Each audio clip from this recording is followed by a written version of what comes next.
Good afternoon, everyone. Hello, Ngozi. Thank you for always joining us on the Friday Live, always being number one. I truly appreciate your time. My name is Debbie Echo, and I remain the founder of your Discovery Coach. I remain Debbie Echo, the founder of your Discovery Coach, and it's always so good to come here on Friday to give, little nuggets here and there, personal development stories, things that will help us on our journey. Some of these things you may think you're alone, but when you hear other people say, "Oh, I'm going through this," then you know that okay, you're not alone in your journey. We're here to grow with you. We're here to empower you. We're here to dig deep and find out the things that are holding us back, because I've always believed that there's a version of us that is waiting to be expressed to the world. I've always believed in the power of the mind. I've always believed in power of potential, and sometimes we need these type of topics, we need this type of teachings to actually see the things that are holding us back and not allowing us to reach our potential. So that's why we're here every Friday. We're committed to this journey. We're committed to your growth. We're committed to your success. We're committed to you finding or living a better version. If you're, even if you're pleased with your life, I keep saying that anything can be improved upon. Anything, absolutely anything can be improved upon. So this is, an opportunity for me to share things that can help us to daily improve, because it's not only you that will be improving, I'm also improving. My first life will not be as it will be my first life will not be as good, but as we keep doing, as we keep showing off, we all improve. And that's the reason that we show up every Friday. So yes, let's get down to business. Thank you again. I don't take your time for granted. I'll try and keep it between 30 to 45 minutes because I know kids are home and there's holiday. But yes, let's get down to business. Today we're going to be talking about uncovering the roots of your frustration. What's really holding you back? What's that actual thing that is holding you back? Even I know it's not just stay-at-home moms that listen to me. Some of us have part-time jobs, some of us are full-time, full-time. We work full time and we're still moms. So I'm going to remove the phrase stay at home moms, because I talk to everyone. Yeah, even if you're a dad, you're still welcome. So yeah, we know the feeling of feeling frustrated, overwhelmed, and stuck.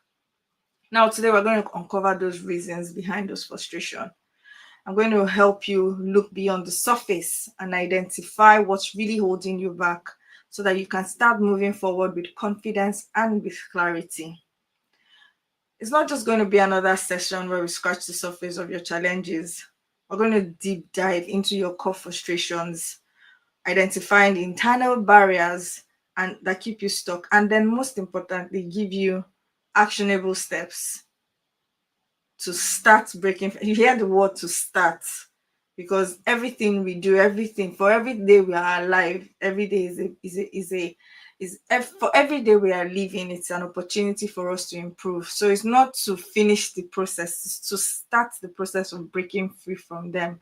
It's a continuous thing, it's a being, it's a becoming. It's not one off, it's not a one time hit and run. Oh, I got this trip, sorry, I got this tips and I got this hint, then I go. No, it's a walking. Everyone on their journey, there's something I like to define as the excavation process. As you grow and as your roots keep going deeper, you will find out that there are things that will want to stop you from going deeper, because you may not even know, on the level that you are now, you may not think that you will encounter such things, but certain things happen and it reveals another side of you. It reveals another part of you that you never knew existed. Certain things happen and you start to see, oh my goodness, so this is actually how you don't know how to deal with stress if you're not stressed. Is when the stress comes, what comes out of the inside of you. When the pressure comes, when the things that stop you comes, and then you realize, oh, I need to build myself in the area of capacity. I need to build myself in the area of resilience. So that's the same thing. As we're digging deep, we're excavating, we're going deeper and deeper. We're saying to ourselves, the deeper we go, we may have to dig out stones, we might have to dig out past experiences, we may have to dig out so much. And that's why personal growth or personal development or empowerment is not a one time come and have your bath thing. It's an everyday thing. It's something that you would sit down and you will need to do, something that you need to constantly think about, because you don't even know what you're capable of doing. You don't even know what is capable of stopping you, because some of these things are deep down buried. So that's what I call my own excavation process, where it will seem like you have gotten it right, and then somehow you experience a roadblock again, and you're telling yourself, oh, I thought I had, I thought I had dealt with this, but maybe you have dealt with one level of it. Maybe there's another level that needs to be dealt with, but that's not what we're going to today. We're not talking about the excavation process today. But for every time you show up, you help yourself in your own excavation process. For every time you show up to yourself, for yourself, you help yourself in an excavation process. You start to, become more self-aware. You start to discover the things that, are underneath and are pulling you back. Excuse me, sorry. I want to start by sharing a bit of my own journey. I have been there. I have felt stuck. I have felt frustrated. I have felt overwhelmed and unsure of how to move forward. It wasn't until I took time to dig deep and ask myself the excavation process that I talked about, what's really going on here? What's the other underlying issue? That I realized I was holding on to limiting beliefs. I remember I've shared here so many times that I had to name what was wrong with me. Apart from limiting beliefs, I also had to name that I was also a people pleaser, and I was, somewhat acting as a pushover. I had old fears and I had emotional baggage that didn't serve me. So these things are real. It's not only you, it's we are all growing in this thing. And I'll be honest, it wasn't easy to face some of those truths. Sometimes it's hard to tell yourself the truth. Sometimes it's it's better to say you're the best thing after.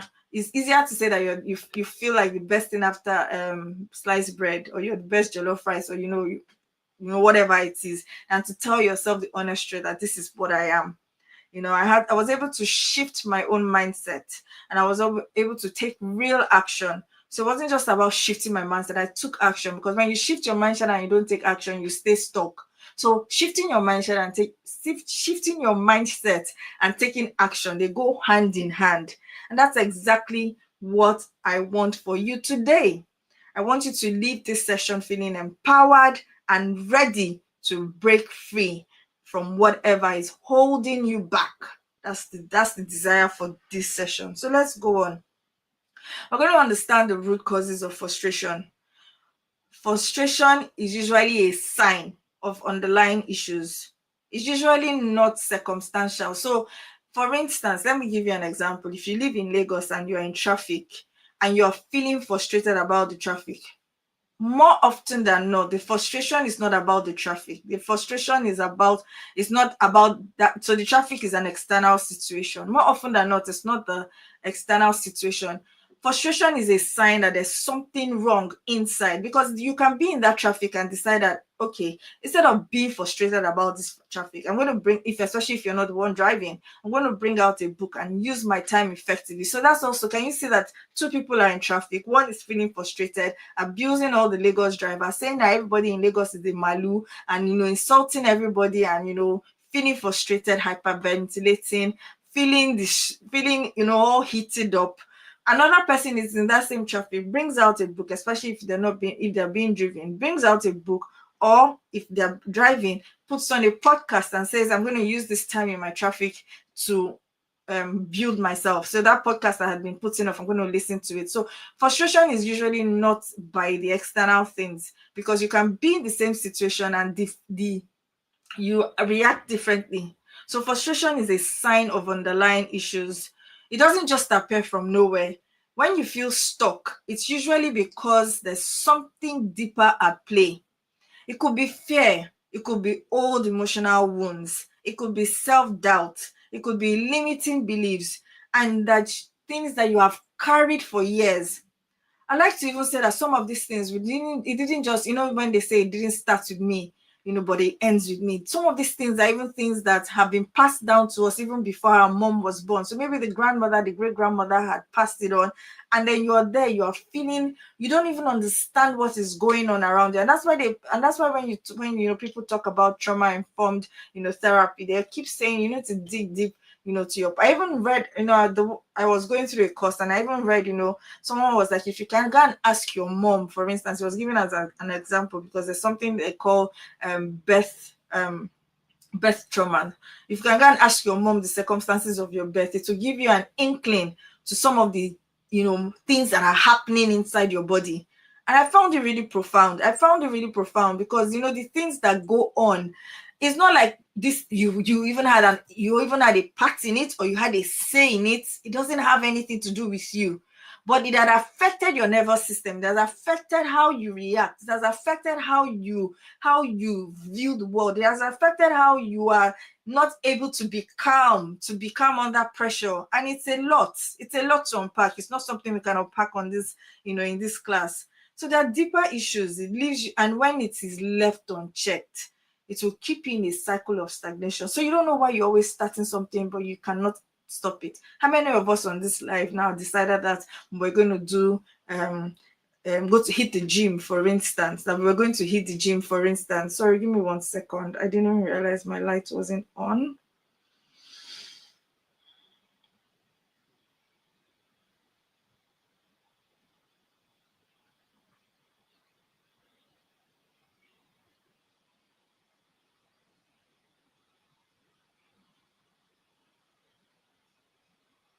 Okay, thank you.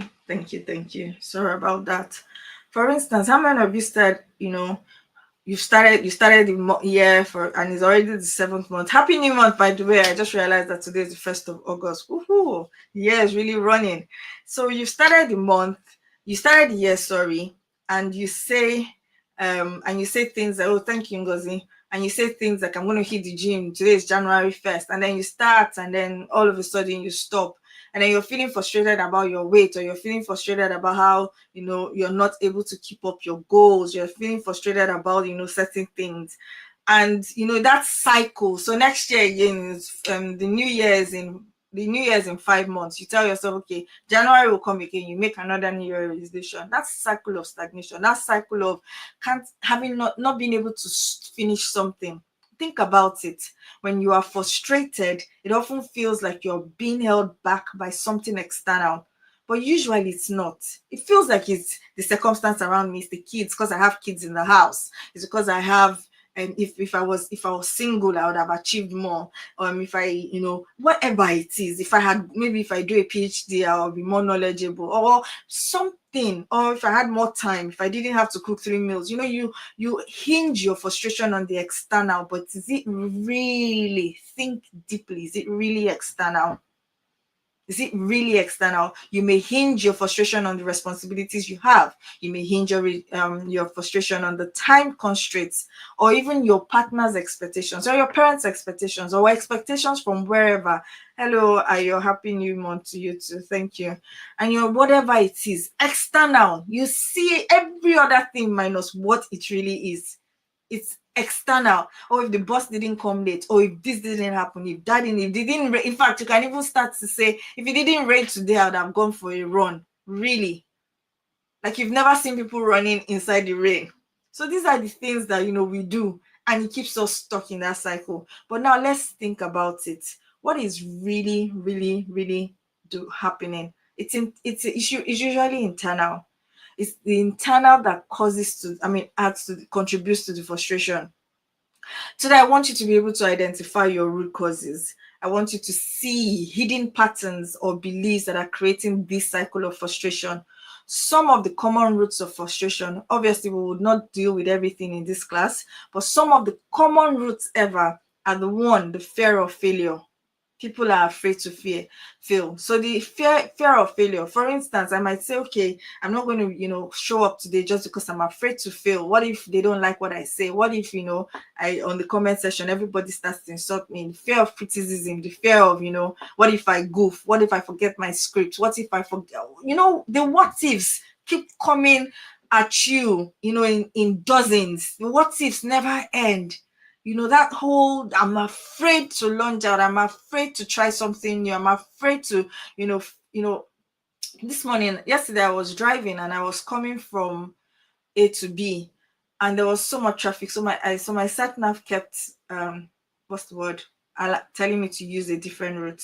And that different route, I suffer from directional dyslexia, so I confuse my left from my right and my right to my left. So sat nav and driving are just two things that I don't really enjoy. If I'm not driving on the phone, if you tell me to go from town center to my house, I can do it, because I don't need the sat nav. But when you tell me that I should rely on the sat nav, I keep getting lost.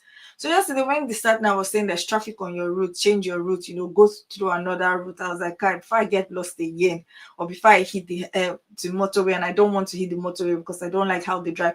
I had so many reasons, and do you know what I did? Yes, I did it. I stayed in traffic. I said I would rather stay in this traffic than use all this corner road that the sat nav is. The fear of failure, the fear of being afraid to get lost. I know it's something that I deal with because I don't enjoy new routes. But it just dawned on me as I still sat in that traffic and I was laughing. I said, Debbie, do you know that this thing is just simply a fear of it's a familiarity. So you're comfortable with the familiar and then you are afraid to launch out.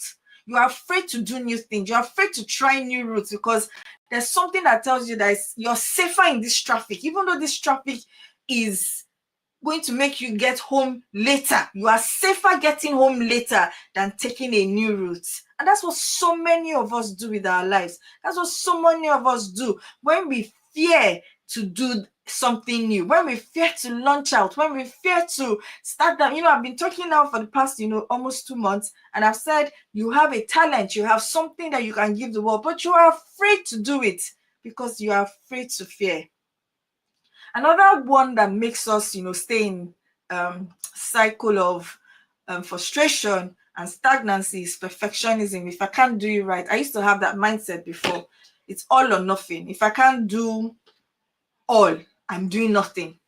It's not a good thing. It's not a good place to be. It doesn't have to be perfect. Bible says that he who waits for perfect conditions will not sow, will not plant. Any farmer that is waiting for perfect conditions, you're waiting for everything to be perfect. You won't do anything. You won't do anything. You will neither sow. And when you don't sow, there's nothing to reap.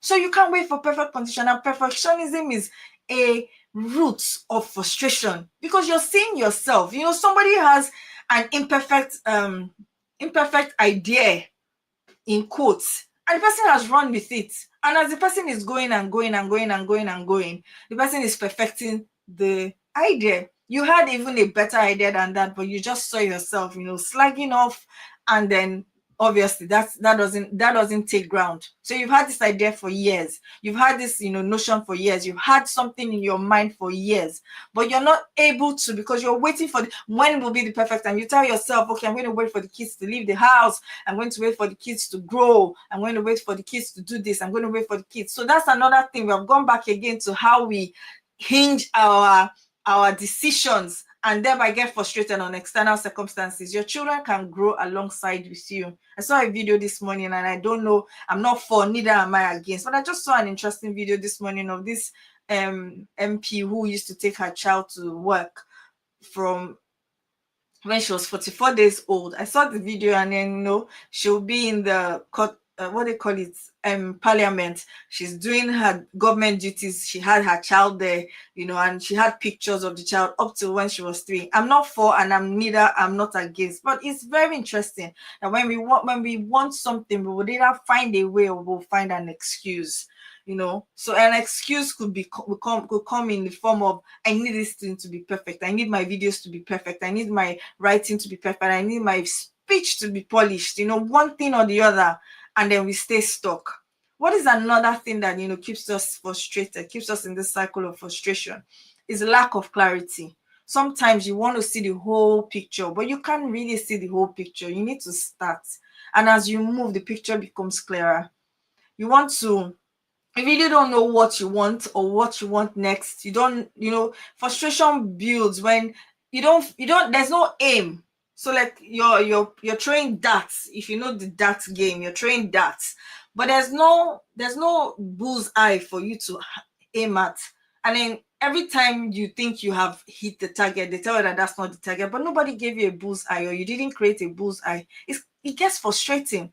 You get worked up, because there's not, you don't know what you're aiming aimlessly. You don't know what it is, what exactly it is do I want for my life, what exactly it is do I want to, get out of my life, where exactly am I going, what exactly is my purpose.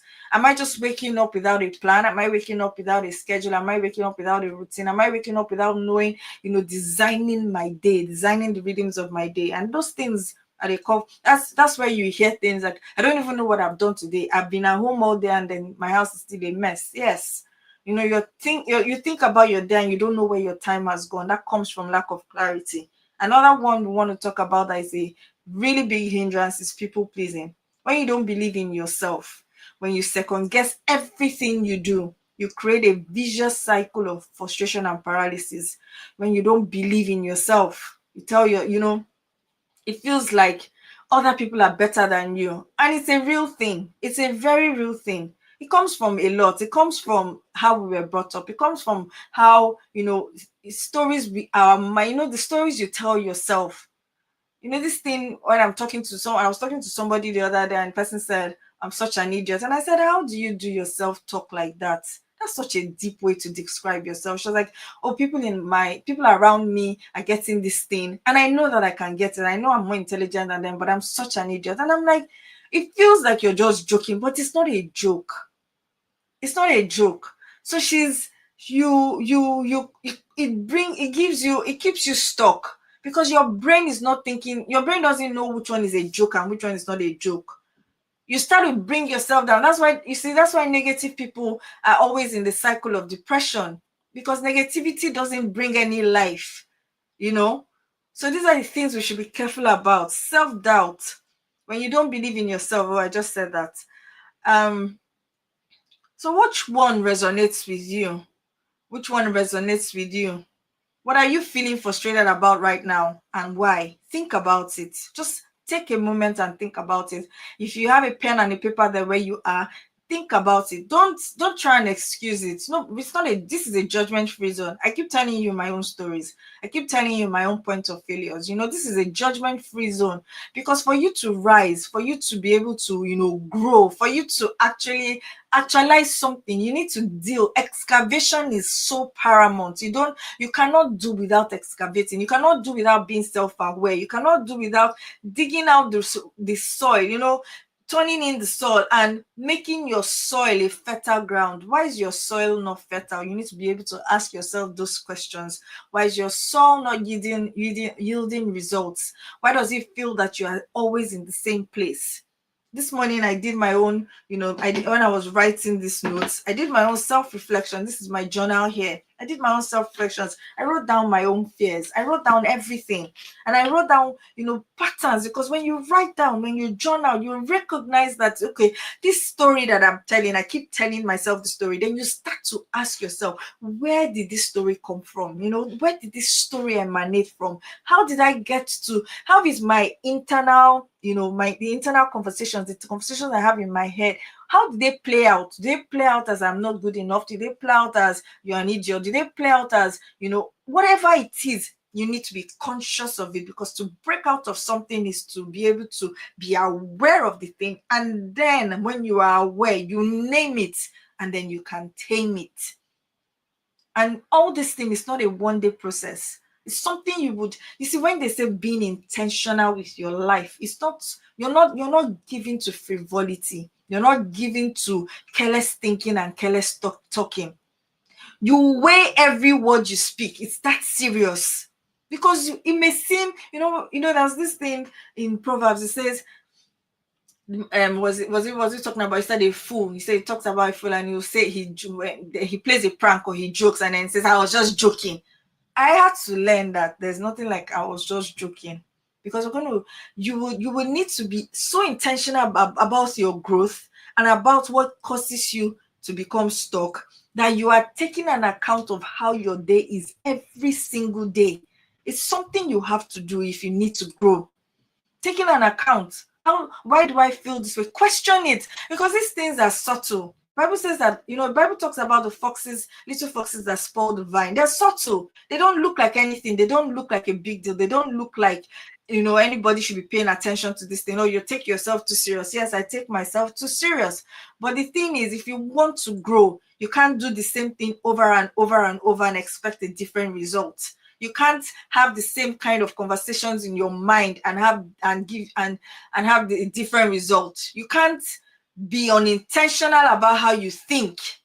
Or why did this? In fact, this morning a thought flew into my mind, and I had to go back to some teachings I heard when I was a teenager. And I started to trace back, and I said, these are the teachings. It was so amazing, because how I even remembered was even a mystery. I wasn't sitting down to think about my teenagers, but I remembered some teachings that were being taught to us. And I was able to see the link, and I could also see how it was so easy for me to derail. Let's just go on. Identifying and breaking limiting beliefs.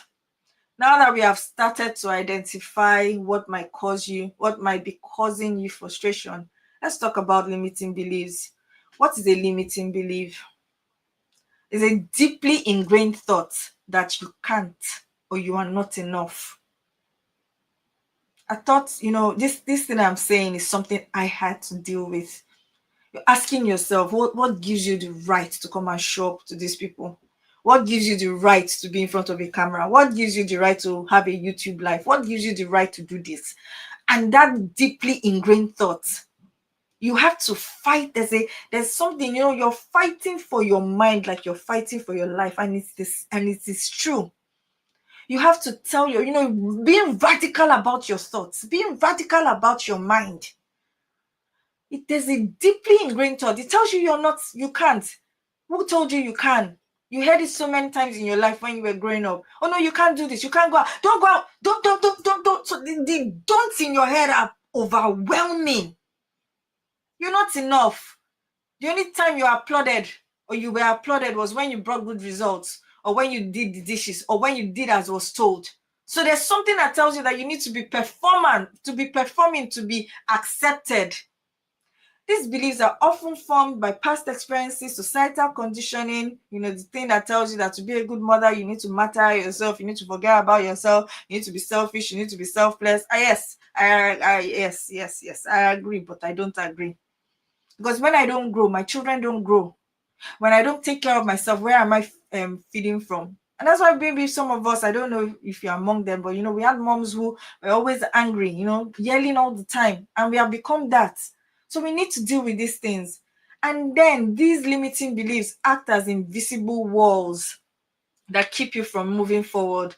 So you don't even understand. You have good diction, you have good, you write well. When you write for maybe just a little piece, you've written just a little piece, and then you send it to a friend, and she's like, oh my god, you write so well. But there's something that tells you that no, you can't do your blog, you can't have a blog. But you write so well, you speak so well, you have what it takes on the side of you, but there's an invisible wall that tells you that you can't move forward. You can't move forward. Let's dig deeper. I want you to think about a time when you felt defeated or frustrated. What was the belief you had about yourself at that time? You just felt defeated and frustrated. What was the belief? Think about it. Do some soul searching. It's not me just talking. I want you to be able to pause and do a soul search. What was the belief you had about yourself? I beg. Who wants to listen to this? That it's just subtle. It's silent. Who's going to listen to this? Who's going to read this? Who's going to buy my cake? Who's going to eat my pastries? There's something subtle. There's something subtle. Ask yourself, dig deep. Did you think you were incapable, or did you think you were not worthy? Or maybe you thought it was too late. Oh, I don't. How will I be going to school now with small girls and boys? How will I go back and write my WAEC? Or how will I go back and do whatever? Or even if you wanted to go into government and say you needed your NYC certificate, how will I go back and be doing NYC at this my old age? Whatever it is. I just give that as an extreme example because I remembered some of our Nigerian politicians. These are just examples. What was the thing? What was the thing that was speaking in your head? Now, I want you to do this for me as you're listening. Ask yourself, begin to challenge it. Was that belief really true? What you believed about yourself, I'm too old, I'm not good enough, I'm whatever it is, was it really, really true? What evidence do I have to support it? And what would happen if I let go of that belief? Think about these things, not just for today. For every time you want to do something, for every time you want to do something and you find yourself, finicking, or you find yourself, panicking, and you find yourself, not being able to rise up to a situation, challenge those beliefs. Because until you make it a habit to challenge the beliefs, your brain wants to feel safe. Your body wants to feel safe. So let me give you an example. Let me give you why taking a new route for me. I had to sit down and think about it. Why am I afraid of taking a new route? Because I've always believed that I will get lost. I believe my sat nav, my left from my right. That thing is a real thing though. This directional dyslexia. If you tell me to go left, I have to touch it because I would go right. But what was the fear? When you are trying to face a fear, your body wants to keep you safe. They're not familiar with the new Debbie that wants to do this, or new Ayo that wants to do that. No, they're not familiar with it. So your body wants to keep you safe.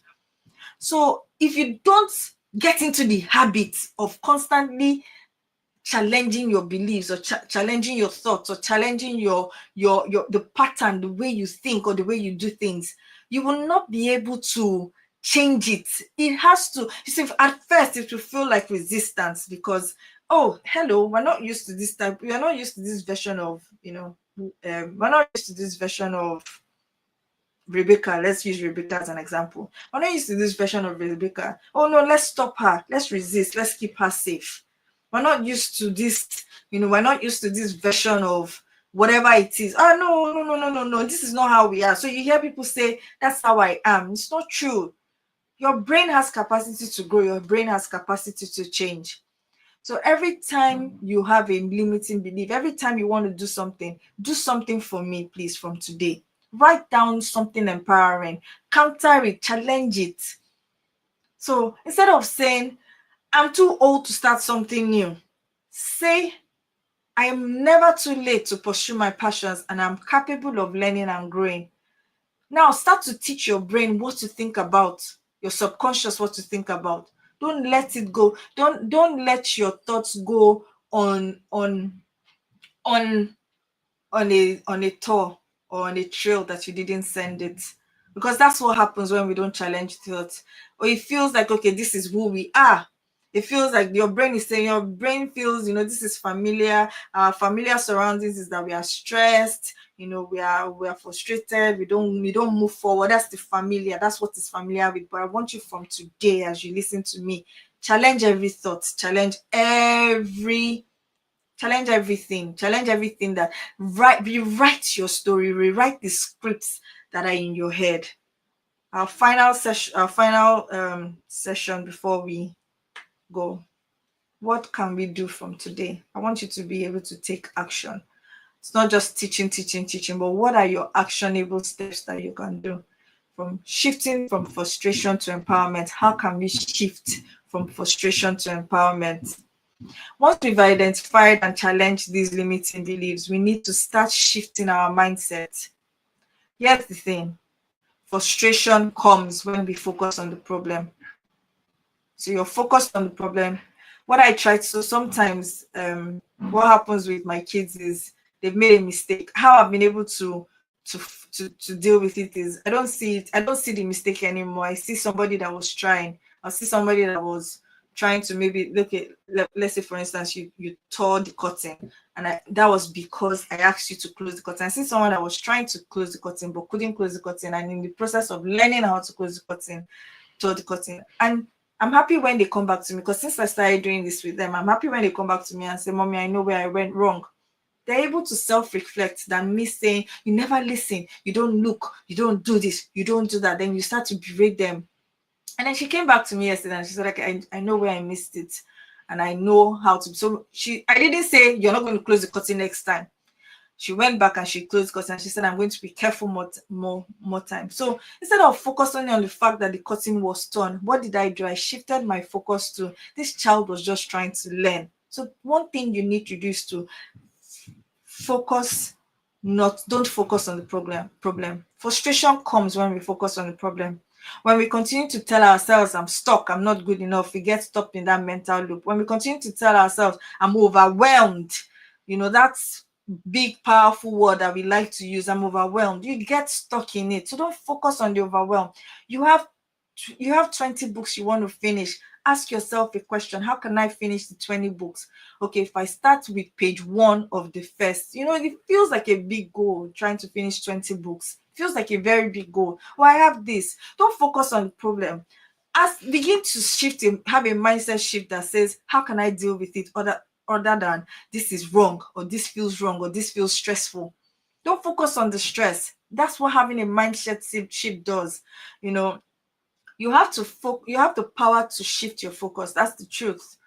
I want you to see today how you have the power to shift the focus. It's not, don't give up your power. Don't give up your power. Don't give up your power, because you have the power that it takes to shift your focus. It may seem hard at first, but you will keep training your mind and training yourself to see the good, even when everything seems bad. My own anchor scripture for that, my own anchor scripture for that is, all things, even the bad things, work together for my good. That's my own anchor. That's how I deal with my own shift. Because I'm saying to myself, I cannot sit down there and marinate in the failure or in the problem. When you do that, it grows. Somebody says something to you didn't like, and then you think about it and think about it, then your mind even starts to add adjacent to it, starts to add jara, starts to add, left and right. Oh, and it grows. Deal with it there and then. You have the power to shift your focus. And when you focus on what you can control, your actions, your mindset, and your goals, you begin to move forward. So there are things that are in the locus of our control, and there are things that are not in the locus of our control. What's in the locus of your control is how you react to things, your mindset, your actions, your goals. If, for instance, everything around me is falling down, how can I stop it from falling down? Oh, it's not in my control. It's not in my control. I'm not a fireman, and I don't know how to, stop falling buildings. But what can I control? How I react, how I think about the situation.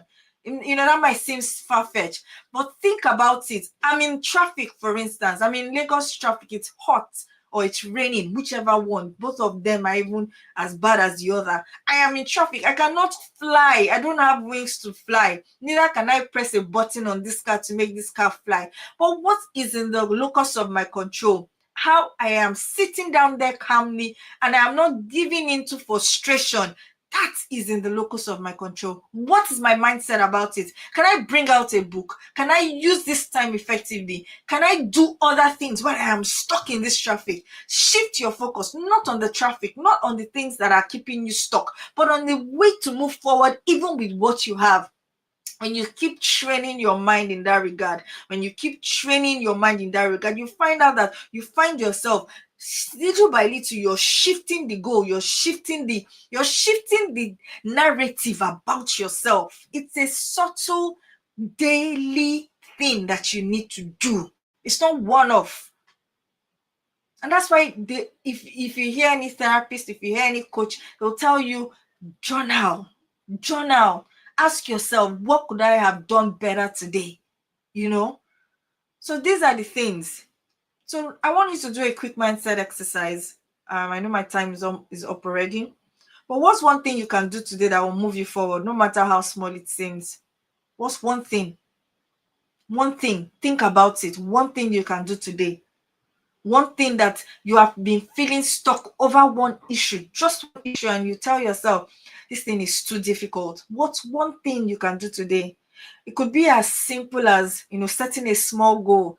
Instead of saying I want to read 20 books, can I say I want to read they're small books. They're books that are very easy to read. For instance, Triggers, for instance, is very easy to read. You should come and buy my book.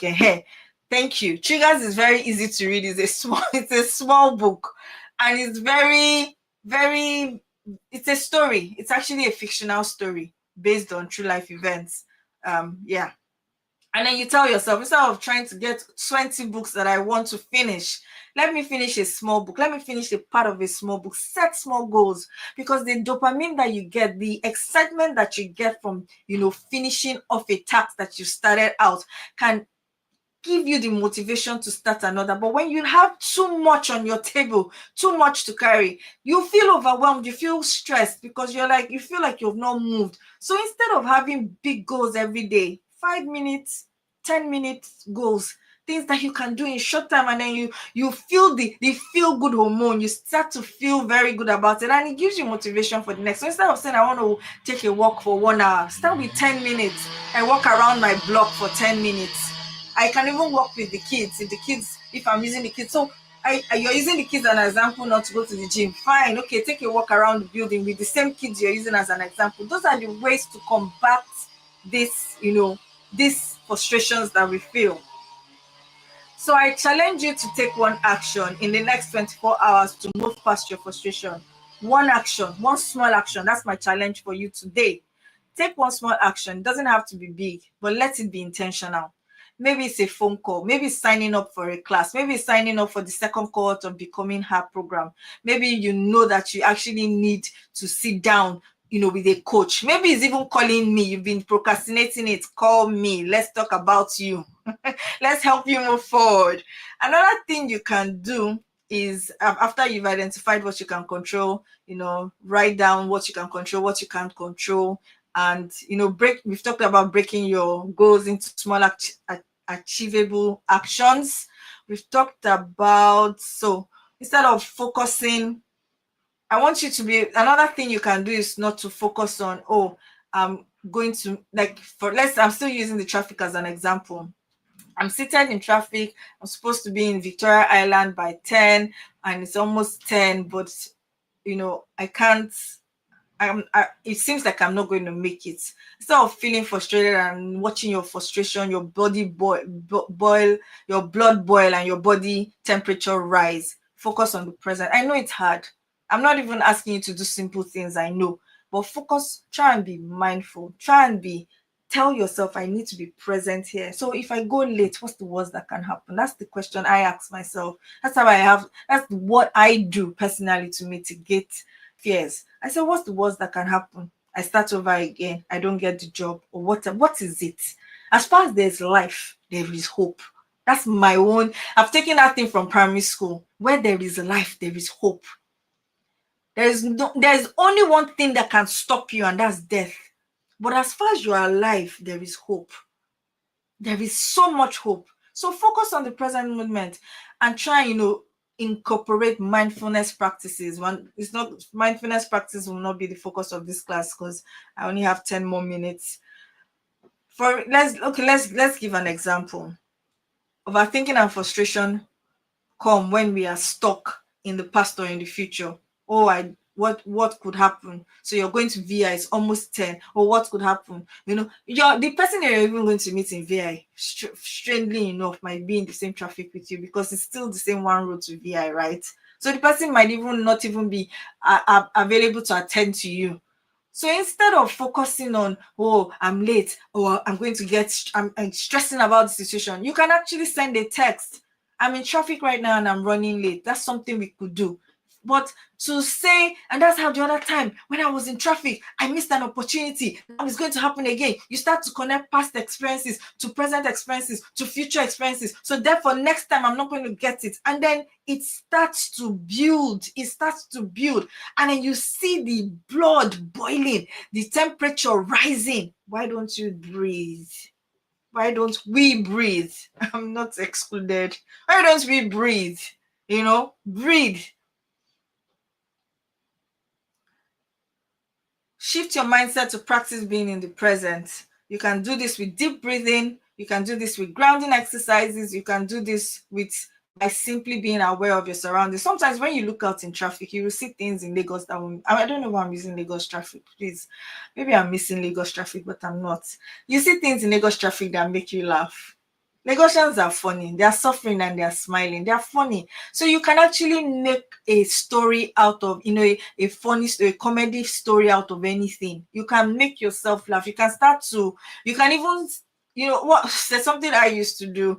I used to use the car plate numbers to guess people's names, or, say this number means, just silly games I play in my mind, just so that I'm not getting worked up about sitting down, not moving in. I used to do that a lot in Lagos. I'll say, okay, oh, this person lives in Festa because it's FST. This person lives in Badagry because it's BDG. I'm trying to get my mind off, the present situation, and these are things that we could do. Another thing you can do is to create a vision board or a goal map. What's the essence of a vision board? It gives you a picture. It gives you a picture of things that you want to achieve, things that you want to achieve, things that are inspiring. And it's also speaking to when we talked about lack of clarity. What is it that you want out of your life? What is it that you want to do with your life? What is it that you expect from your days every day? Have a vision map. Don't live life without intention. Don't live life without doing the things that will give you the type of future that you're desiring. We're not, this is not a class too, but this is something you can do. It's an actionable step. If you want help designing a vision map or anything, you can send me a DM. We can talk through these things and develop these things together. Another thing you can do is to develop a daily routine or a success ritual.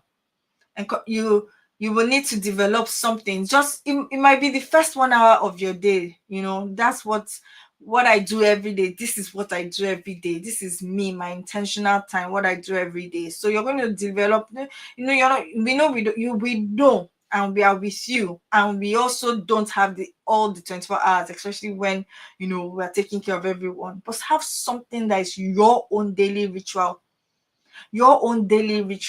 I was reading a book long ago, and then the woman said she had 9 children.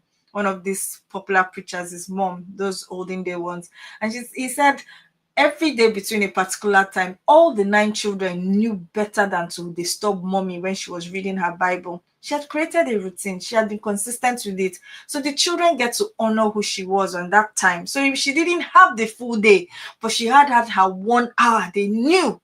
So when your child wakes up at 6 o'clock, will they see you doing the same thing every day till it registers in their brain that this is mommy's time for XYZ? Will it register? Because today they wake up, you're cooking jollof rice at 6, then tomorrow they wake up, you say, don't disturb me, it's my quiet time. Be consistent with the time. When you're consistent with the time, you're also teaching your children to respect the boundaries that you have created around that particular time. That boundary that you need to, they know that this is mommy's time for XYZ. Yes, they might be too small now to understand, but as you do it consistently, trust me, children have they think they understand better than we think they do, rather. They understand better than they associate that especially when it's consistent, they associate that time with something that mommy does. So create that your daily routine, your success routine. Call it whatever name you want, your success ritual. These are the things that I will do every day between 5 o'clock and 5:15, or whatever time it is that you can. And that's my success ritual. Another thing you can do is to implement the 5-minute rule. And what does the 5-minute rule say? Instead of trying to do everything, tell yourself that in the next 5 minutes, you set a timer. Tell yourself that in the next 5 minutes, I'm going to start this thing. Just even if it's just the first page of that book I want to read in the next 5 minutes. So I count down. I do 5, 4, 3, 2, 1. I've been doing that for a very long time. And on one, I must be doing what it is that I've been procrastinating, or what I've been, I've been sitting down there and mulling over it and thinking, how do I do this? So 5, 4, 3, 2, 1, I need to do this. Set a timer for 5 minutes. Tell yourself, okay, in this 5 minutes, it feels easier to do things when they are in sizable chunks than to try and do everything at once. And there's another one thing I really want to say. If you have too many things to do in your day, if you have too many pockets of you have too many pockets of things you need to attend to, instead of trying to fit in everything on a particular day. Have, for instance, a cleaning Tuesday. So your brain knows that, okay, on Tuesdays we clean. Every other day is surface cleaning or whatever it is. But for Tuesday, okay, Tuesday. So you can theme the days of your week. That's another thing I have learned. You can theme. So Mondays, whatever thing, maybe Monday is mindful Monday. On Mondays I do my meditation. That's deep meditation. That's my Monday. On Tuesday I do this. On Wednesday I do this. So you can theme your days so that it doesn't feel like every day you're trying to be doing mindful practices, but you're failing every day. If you say every Monday, it's better to be consistent every Monday than to fail and do on and off. You're doing this Monday, next Monday, you do Tuesday, you don't do Wednesday, you don't do. Or you can just have, there's certain things that don't have to be every day. Figure out those things that don't have to be every day. Theme your days of the week to be to for certain days of the week, and say, okay, today is date Saturday. That's the day that my husband and I will go for 2 hours and we'll talk and we'll talk and we'll talk and we'll connect. These are things that you can do instead of sitting down there and feeling overwhelmed by all the things that you have to do, because overwhelm brings frustration. Overwhelm brings a cycle of stagnancy. Overwhelm just makes you think that, okay, I can't move forward. But when you break things down, when you theme your days, when you build rhythms, when you tell yourself, you're training your brain. Your brain might resist at the start of it, but when you keep on showing up and showing up and showing up, okay, this girl is serious about this thing. You've gone to the gym 5 times in the beginning of the year, you stop going. Oh, okay, yes, we're back to the normal Debbie that we know. She doesn't gym, or things like that. So it's the showing up. Everything. Remember what I always say: when you show up for yourself, you are teaching yourself self-honor. You're honoring yourself. It's self-honor when you show up for yourself. It's self-honor, and these are the things that reduce the frustration. You feel lighter when you've done the things that you know that are there for your growth. You feel more fulfilled. You don't stay in that cycle. You don't stay in that cycle. You don't stay in that cycle. You don't just go on and on feeling like you can't do everything.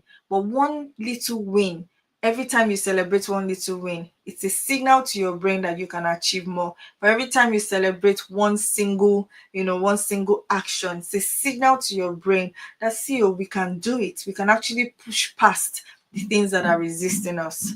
And so I come to an end of this Friday live, and I just want to tell us one more thing. Our second cohort of the Becoming Her program will be starting in September. The details will be up very soon. But I want you to take your growth, with all seriousness. Nobody's going to do this work for you. Nobody's coming to deliver you. Nobody's going to, journal for you. Nobody's going to understand your patterns. Nobody's going to bring you into any purpose. The purpose is inside of you. You're still there, sometimes buried under responsibilities, under pressure, under fear. Come, let's hold your hand. Let's take you on this journey and help you. And even the five, it's something you will keep having to do. It's something you have to keep showing up for yourself. Nobody's going to. The ball is actually in your court, because your daily actions, the investments you make in yourself, the things that you do for your growth, it's for you first. You're the first partaker of this fruit. You're the first partaker of what it is that you can achieve. You're the first partaker. So until next week, thank you so much for joining me every Friday. I don't take your time for granted. Remember that frustration does not have to control you. Frustration does not have to control you. As you go into the weekend, as you go into next week before we meet on Friday, remember one thing for me: frustration does not have to control you. Identify the root causes, challenge your limiting beliefs, take small intentional steps, and you can break free and start moving forward with confidence. I believe so much in your ability to create change. I believe in it so much. I wouldn't be sitting down here. I won't be coming here every Friday if I didn't believe that change was possible. And I know you've got this. Hey, mamas, let's start living.